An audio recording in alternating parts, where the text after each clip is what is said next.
पत्र तो अकबर के नाम का था, लेकिन मुलाकात जहांगीर से हुई। सुबह से शाम नशे में रहता था। कहा जाता है कि इसकी शासन नूरजहां चलाती थी। इस तरह मिलकर कुछ इन्वेस्टरों ने ईस्ट इंडिया कंपनी बनाई।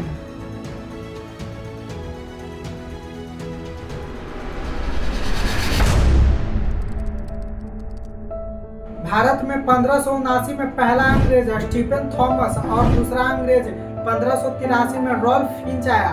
इस समय भारत में अकबर का शासनकाल था, जो मुगलों में सबसे बड़ा शासक रहा 1556 से 1605 तक। इस समय अंग्रेज ईसाई धर्म को प्रचार करने के उद्देश्य से भारत आया था। अंग्रेजों ने भारत घूम के देखा तो भारत की स्थिति पता चलती है। इसी बीच व्यापारियों से मुलाकात होती है, जिसमें पता चलता है कि ईस्ट देशों से ले गए मसाला यूरोप के देशों में काफी महंगा बिकता है। अंग्रेज इंग्लैंड जाकर सारी बात बताता है। इन सारी बातों को सुनकर कुछ व्यापारी इकट्ठे हो जाते हैं और बोलता है कि जब इस व्यापार में इतना ही मुनाफा है तो हमें करनी चाहिए। तो इस तरह मिलकर कुछ इन्वेस्टरों ने ईस्ट इंडिया कंपनी बनाई। ईस्ट इंडिया कंपनी की स्थापना ब्रिटेन के महारानी एलिजाबेथ ने 31 दिसंबर 1600 को किया। इस समय ईस्ट इंडिया कंपनी का नाम the governor and company of merchant of London trading in east Indies था और शॉर्टकट में इसे मर्चेंट ऑफ एडवेंचर भी कहा गया था।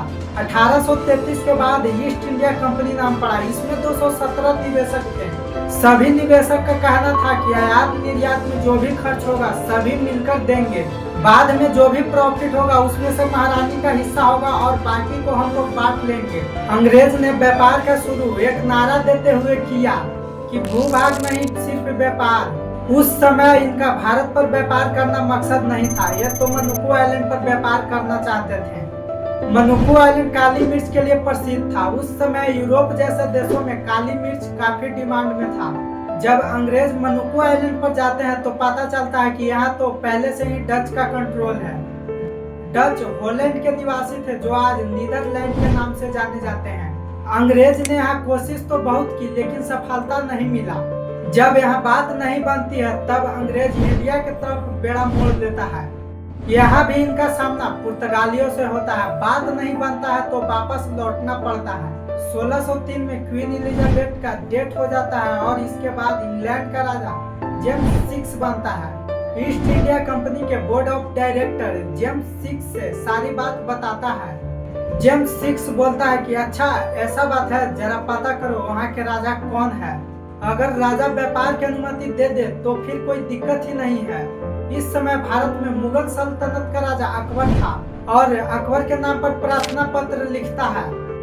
जेम्स 6 कैप्टन हॉकिंस को प्रार्थना पत्र और ढेर सारे गिफ्ट देकर भेजता है। कैप्टन हॉकिंस 1608 में हेक्टर जहाज लेकर सूरत पहुंचता है तो पुर्तगाली हॉकिंस को घेर लेता है और खूब पिटाई करता है। हेक्टर जहाज को कब्जे में ले लेता है।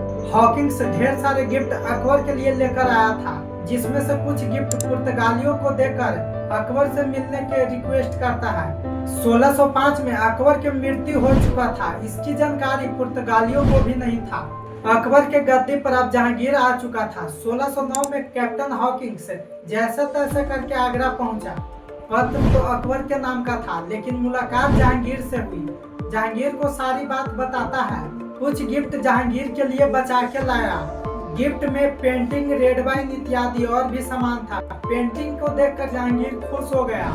बगल में बैठा जहांगीर के चित्रकार मंसूर भी पेंटिंग की तारीफ कर दी। जहांगीर ने कैप्टन हॉकिंस को स्वागत किया और कहा, तुम तो हमारे यहाँ ऐसे भी अतिथि हो, आओ बैठो।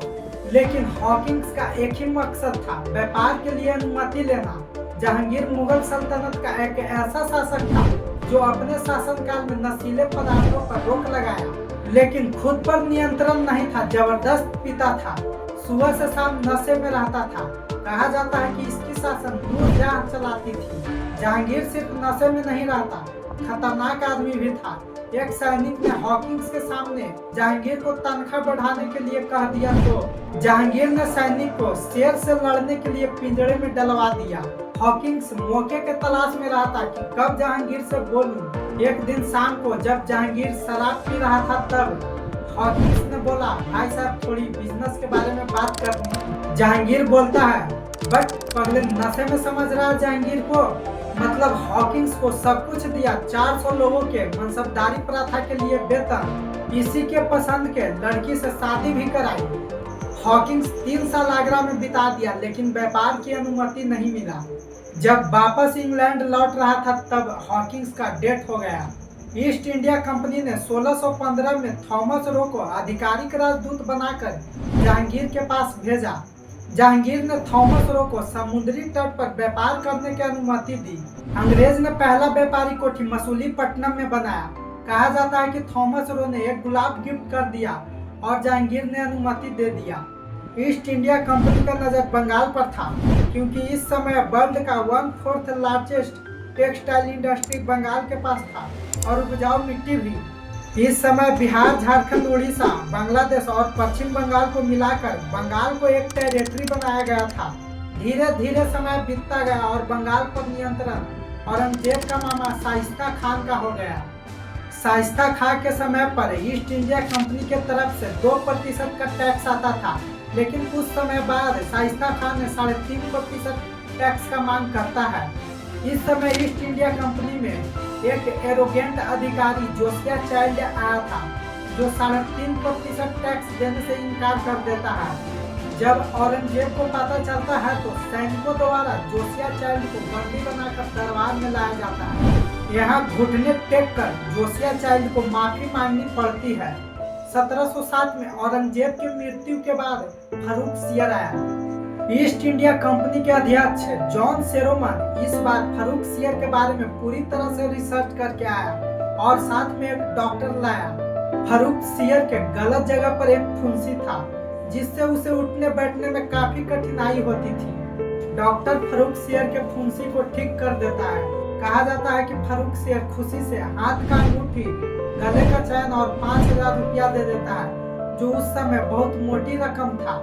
Farooq share East India company के अध्यक्ष को कहता है कि बताओ तुम्हें क्या चाहिए। जॉन सेरोमन बोलता है बिहार, बंगाल और उड़ीसा में मुक्त व्यापार कर दो। फारूक सियर बोलता है कोई दिक्कत नहीं, ले जाओ, हमारे बाप दादा ने बहुत कुछ दिया है। यहीं से मुगलों का डाउनफॉल शुरू होता है और ईस्ट इंडिया कंपनी का कमबैक होता है। अपना जड़ धीरे धीरे जमाना शुरू कर दिया। पलासी और बक्सर के युद्ध से अंग्रेज ने अपना जड़ पूरी तरह से जमा लिया था।